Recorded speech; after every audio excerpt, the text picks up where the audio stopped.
So today's lesson is going to be on just doing a different type of problem using our ICE tables. So the very first part of the notes here just reviews the ICE tables from the previous lesson.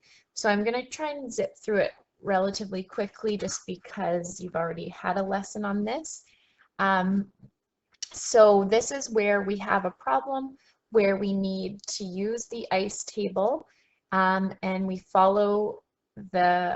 eventually find the Keq for the reaction. So this is the type of problem when we know one of the equilibrium concentrations. Okay, so let's take a look here. So if this was our reaction here, notice that we've got an aqueous, but this is a liquid. Okay, so aqueous substances and gases have concentrations that are variable, right? Because you could, for something aqueous, you could simply add more solid to the water to increase its concentration, or initially start with less to have a smaller concentration. Gases also have a variable concentration. Liquids and solids don't, so we don't include them in our Keq calculations. So we won't have liquid water in our ICE table, and it won't be part of our Keq expression. So we're told the concentration of C6H5CO2H initially is 0.125 moles per liter. So that's put in the initial concentration box. And the equilibrium concentration of H3O negative ions is 0.0028. Okay, so from that information, let's see what we can fill in our chart. Okay, so this was a reactant, and we knew its initial concentration. It was plugged in here. We weren't told anything about the initial concentrations of the products, so we assume them to be 0. In addition to that, we were told the equilibrium concentration of H3O negative was 0.0028. Okay, so that's all filled in to the chart. So from there, what we can do is we can do the change in concentration. So to get from 0 to 0.0028, we're going to add 0.0028. Okay. Now, what you'll see if we scroll quickly back to the reaction is that everything in this reaction is a 1-to-1 mole ratio. There's no coefficients, so that makes filling in this change in concentration part really easy because it's all going to be 0.0028. So this is a product, so it's going to be positive 0.0028. And because this is a reactant, it's negative. We're subtracting. Okay, so 0 plus 0.0028 gives us the same equilibrium concentration. And then we take 0.125 and subtract 0.0028, and that gives us 0.1222. So now what we can do is we can use those equilibrium concentrations to solve for Keq.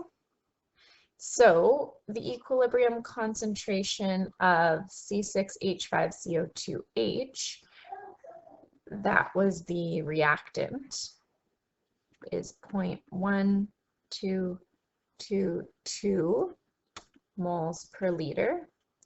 And of C6H5CO2 negative, which was a product, is 0.0028. These are just the numbers from the chart we just filled in. Okay, so now let's just plug that in. So first we need our expression. So we take our products,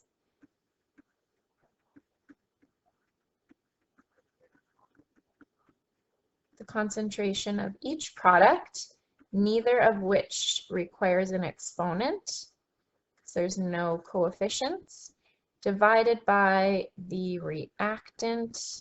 There are 2 reactants, but we're only using this one because the other was water in the liquid state. So we always leave solids and liquids out. Okay, now I'll just plug in my values, 0.0028 for both of the products,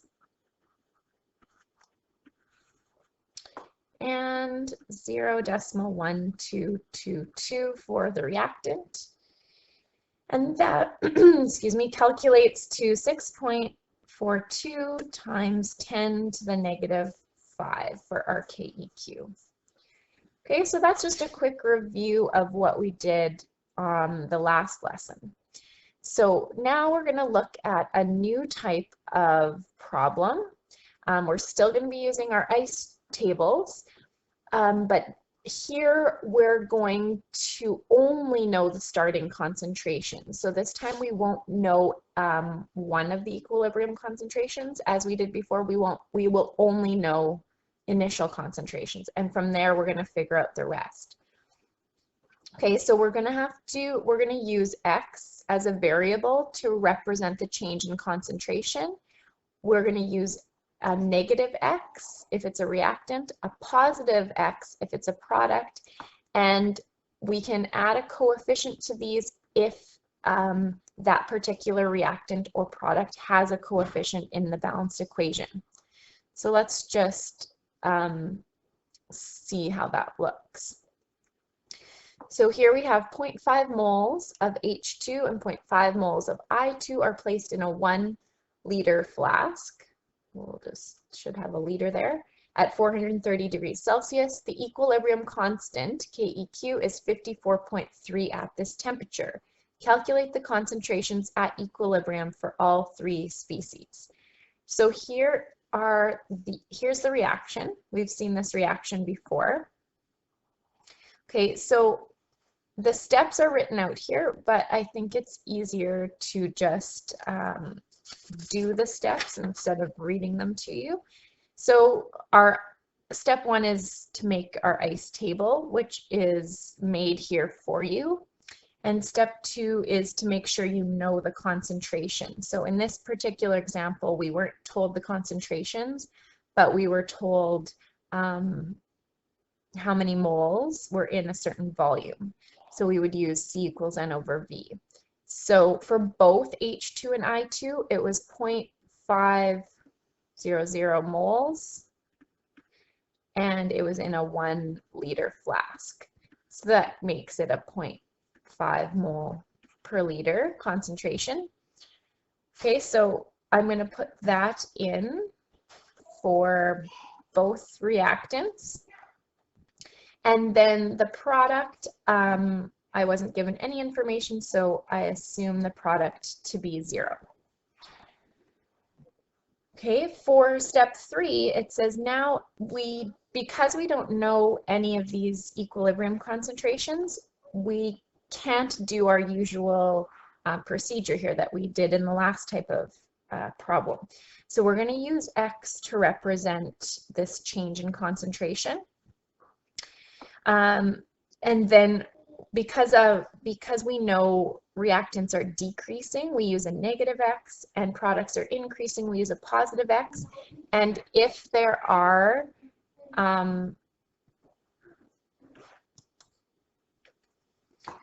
okay, so we're filling in negative x here because we have a reactant that will decrease. It'll have a negative change in concentration. We're also going to fill in a negative x here because this is also a reactant, so it's going to have a negative change. And here, because this is our product, it's a positive change, and in the balanced chemical equation, it has a coefficient of 2. So instead of just plus x, it's plus 2x. Okay, and that will allow us, that's kind of like the mole ratio step that we did in the previous questions, right? There's going to be, the change is going to be twice as much here as it would be here. Okay, and that's just due to the mole ratio. So now let's write these as what the step we would have actually done is we would have, to get the equilibrium concentration, we would have taken the initial concentration and subtracted the change. for this one. So we're just going to write it like that. 0.5 minus x, 0.5 minus x. This would be 0 plus 2x, so I'm just going to write plus 2x, or you don't even really need the plus there. Okay, so now what do we do with that?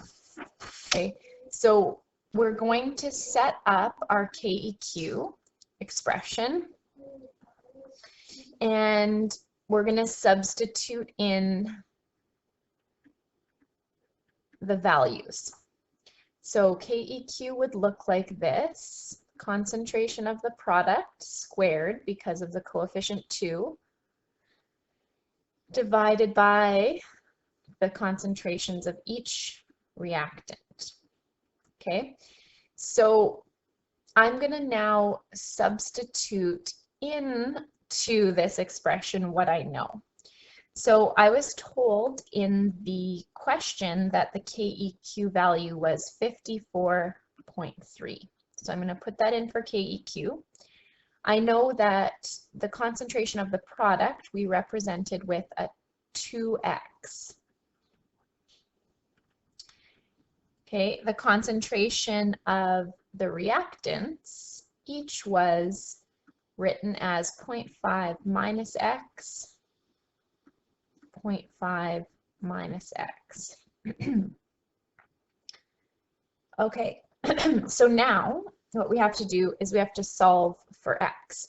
So looking at this, that looks a little bit daunting, but it actually isn't too bad, because what you have here is 2x squared, and this could be written as 0.5 minus x squared, right? It's the same thing. So if we think of it that way, so I'm just going to rewrite it like that,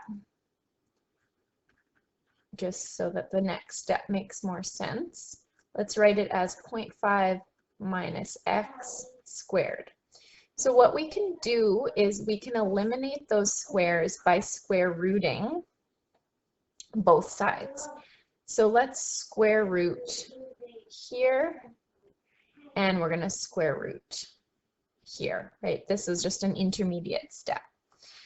Okay, so if we move down, the square root of 54.3 is 7.369.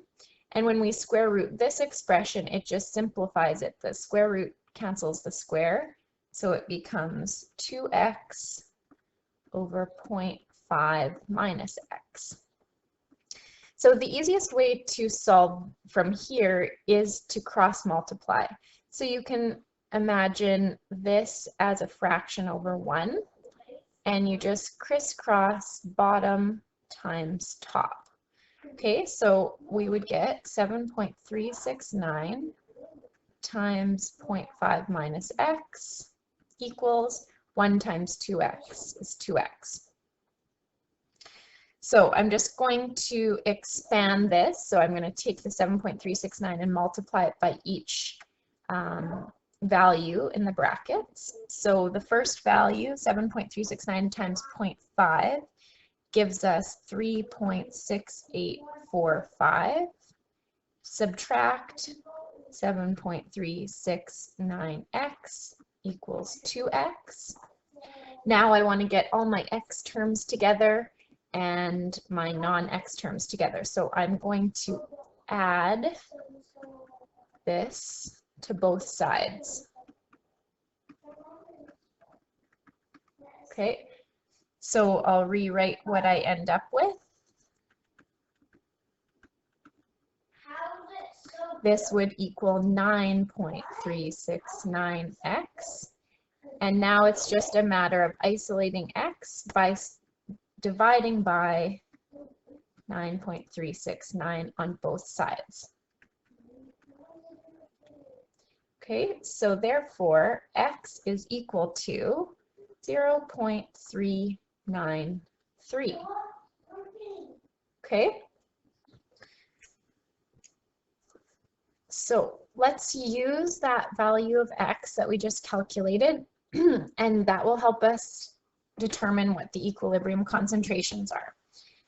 So we'll just work our way through our table. our first thing in our ice table was the H2, the concentration of H2 at equilibrium, and the expression we used was 0.5 minus x. So all we need to do is plug in our value of x that we calculated, and that tells us that the equilibrium concentration for hydrogen is 0.107 moles per liter.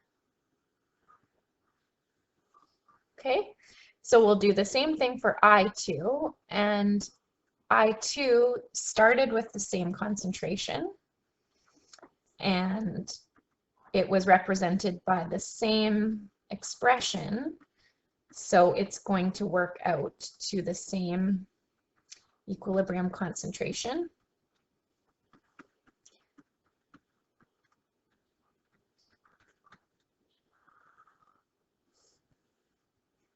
Okay, and finally we'll do our product, which is the HI at equilibrium, and it was represented by 2x. So we're going to just plug in x there. Whoops. 393. And that equals 0.786 moles per liter. Okay, and there you have it. So now we've solved for everything that we were asked to solve for. So let's just try a few more examples. So here's another situation. Here's our formula that represents it. We're always going to be given the Keq value in these questions because we'll need it later to determine the equilibrium concentrations. This one's a little bit different because it tells us that all four species, so both reactants and both products, there's 4 moles in 1 liter. So instead of these having a concentration of 0, actually all 4 have a concentration of 4 moles per liter. So let's work our way through. So here's the table. So let's just fill in what we have from left to right. And then down the side we have our ICE. So each of these is a concentration of 4 moles per liter, which is different from what we've seen so far. Now, for the change, we're going to use x. And notice again here, or I guess not the same as the last one, but in this particular reaction, it's a 1-to-1 ratio all the way through. So we don't need any coefficients. It's just going to be negative x for our reactants and positive x for our products. So we're going to just write this as an expression all the way across. Okay, so Keq would look like this. Products multiplied together divided by concentration of the reactants.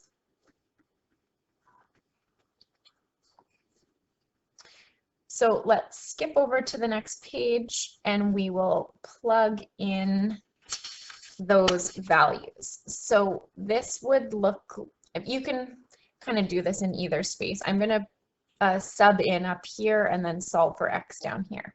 So in for Keq, the question told us that Keq is equal to 4.2. Then my values for the products were both the same. And my values for the reactants were both the same. Okay, so just like we did last time, let's simplify this for the purposes of solving to 4 plus x squared divided by 4 minus x squared. Okay, so here we're going to solve for x. So our first step is just going to be like before. Let's get rid of those squareds. So 4.200, I'm going to take the square root, and I'm also going to take the square root of everything over here. And that will cancel the squared sign. Okay, so if I rewrite that underneath, the square root of 4.2 is 2.049, and this just becomes 4 plus x over 4 minus x. So I'm going to cross multiply bottom times top on opposite sides. So I get 2.049 times 4 minus x equals 4 plus x. Oops, don't need that. Okay, so I'm going to expand this. 8.198 is the first two numbers multiplied. Subtract 2.049x. And now I want to group together my like terms. So I'm going to add this to both sides. And I'm going to subtract 4 on both sides. And that will group everything that's alike together. So if I rewrite that, I get 4.198 on the left-hand side. And when I add these two together, that's 3.049x. So last step to isolate x is divide by this on both sides. And that means x is equal to 1.377. Okay, so finally I'm going to use that value of x to calculate all the equilibrium concentrations.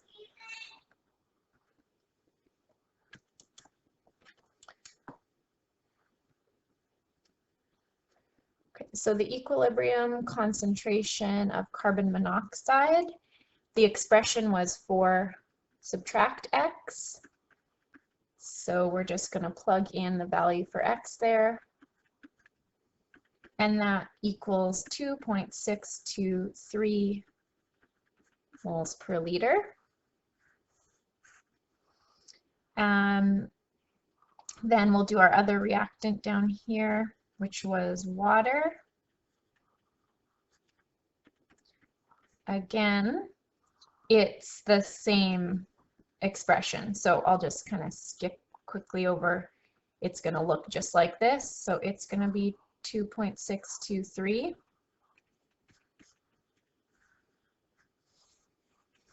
Okay, and then our two products will also be the same, so I'll show it in full here. Carbon dioxide, the expression was 4 plus x,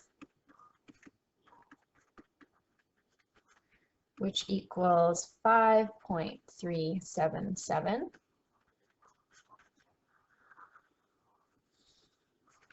And the other product was hydrogen, and again, it'll be identical.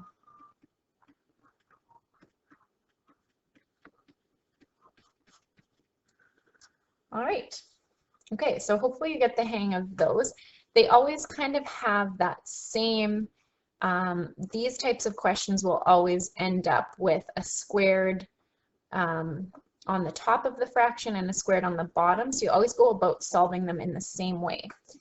The last example we're going to look at is one where that doesn't happen, and it actually will involve using the quadratic equation, which will force you to go back into your brain and dig that up from your pre-calculus, but we'll review it here and just so you can see how it works.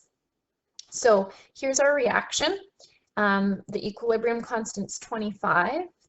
we've got 2 moles of hydrogen and 3 moles of iodine, and they're placed in a 1-liter container.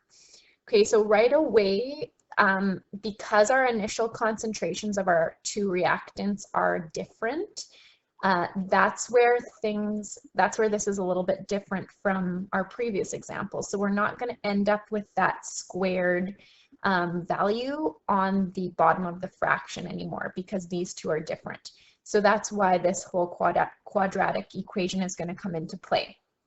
So let's set up our ice table. We've got H2, I2, and HI. I,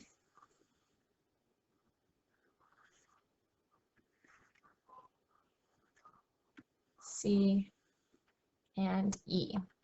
Okay, so what we know is hydrogen is 2 moles in 1 liter, so 2 moles per liter. Iodine is 3 moles in 1 liter, so 3 moles per liter. We aren't given anything for HI, so I'm going to say 0 because we aren't told otherwise. So for our change, representing it with X, we just look, there's no coefficient, and then a 2. So I'm going to have negative X, positive 2X. So my equilibrium concentrations would be represented as 2 minus X, 3 minus X, and 2X. So let's write out our Keq and sub in what we know. So the Keq expression looks like this.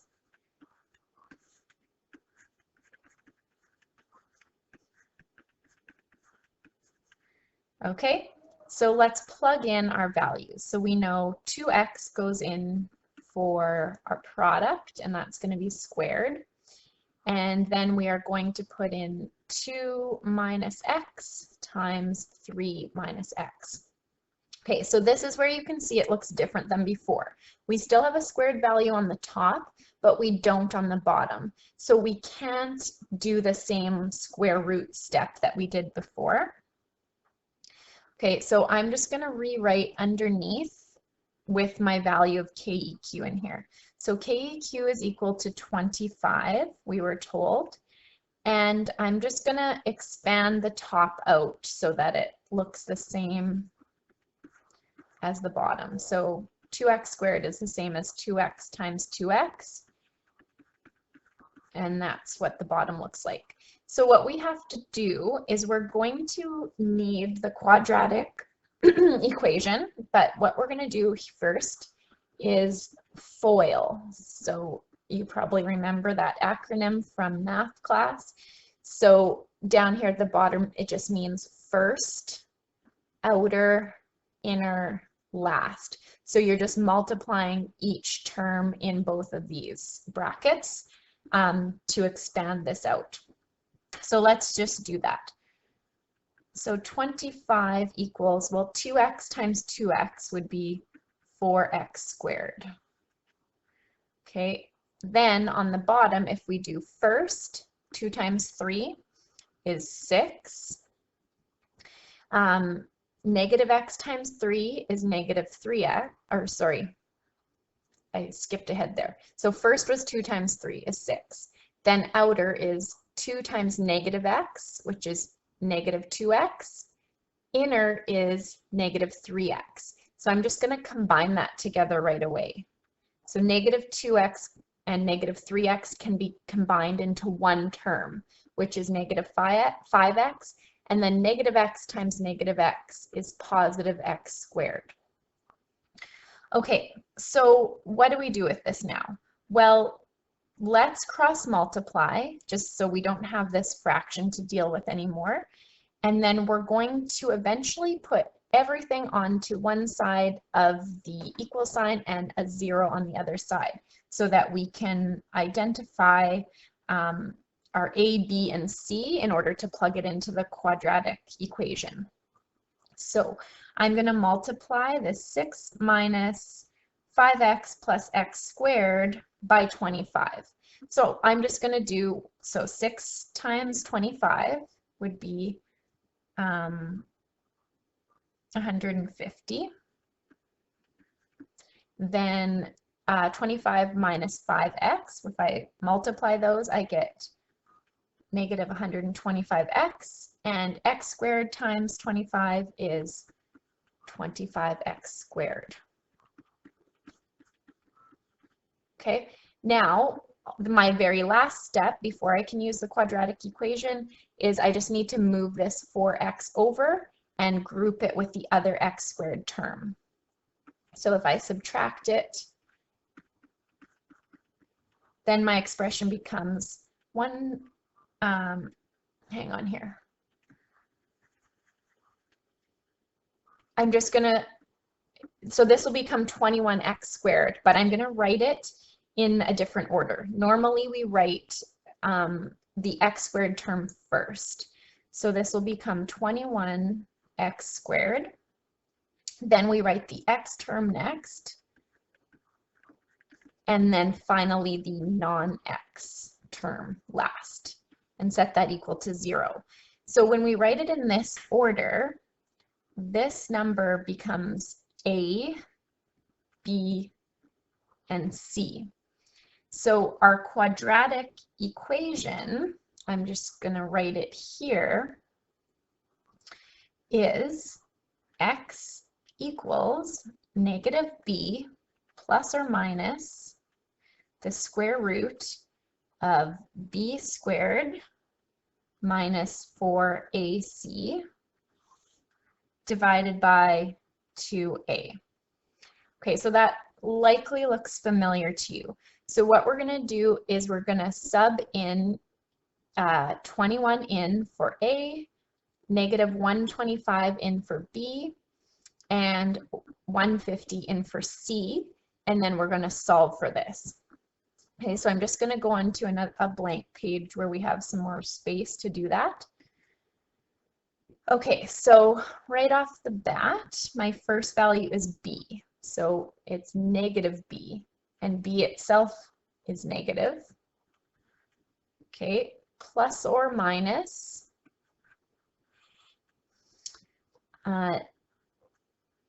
b squared, so 125, negative 125 squared, minus 4a was 21, c 150, divided by 2 times a, and a is 21. Okay, so let's just simplify this as much as we can. This becomes just positive 125. If we square negative 125, we get 15,625. And then if I multiply this all out, I get 12,600. 2 times 21 is 42. Okay, so notice I have this plus or minus here. That means I'm going to come up with 2 possible answers, and then we're going to decide which answer is the more realistic value for x. So I'm going to start with the plus scenario. Okay, so it's 125 plus, if I take the square root of this value here, it equals 55. And then I divide by 42. So if I calculate this out, I get 4.286. Okay, the other possible answer I could get is if I do the minus version. So 125 minus 55 divided by 42, and that would equal 1.67. Okay, so what you have to do, once you get these 2 answers, think back to your expressions that you're going to be plugging into. So we have, for our reactants, hydrogen is 2 minus x, and iodine is 3 minus x. So if we were to use this value here, we would end up with a negative concentration, right? 2 subtract 4.286 would give us a negative value, and so would 3 subtract 4.286. So this is too big. Gives a negative value for equilibrium concentration. And we can't have that, right? Concentration values have to be positive. So this is the value that makes more sense to use. So now it's just the same as we did before. We're going to plug in that value of x into each expression. So here we had 2 minus x. So that gives us 0.33 moles per liter. For iodine at equilibrium, it was 3 minus x. So that gives 1.33 moles per liter. And finally, our product was 2x, which gives us 3.34.